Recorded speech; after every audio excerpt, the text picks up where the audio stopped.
আৰু এনেকুৱা বিতৰ্ক সিদিনাও শিল্পীগৰাকীয়ে ভাৰতীয় চিনেমাৰ সৰ্বোচ্চ সন্মান দাদা চাহেব ফাল্কে বঁটা পোৱালৈকে অব্যাহত আছিল আৰু পৰৱৰ্তী সময়ত সক্ৰিয় ৰাজনীতিত যোগ দিয়াৰ সময়তো বৰ্তি আছিল।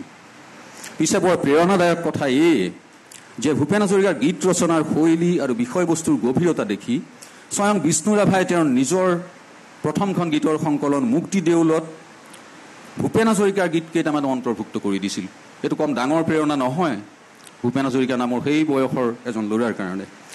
1941 চনত ভূপেন হাজৰিকা আহি গুৱাহাটী পালেহি। জাৰ্ণিটো মন কৰক।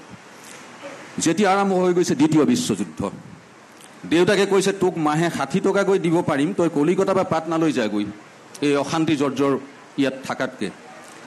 1942 ভূপেন হাজৰিকা পালেগৈ বেনাৰস, কাশী হিন্দু বিশ্ববিদ্যালয়। তেতিয়া প্ৰতিধ্বনি উঠিছে হিন্দু বিশ্ববিদ্যালয়ত।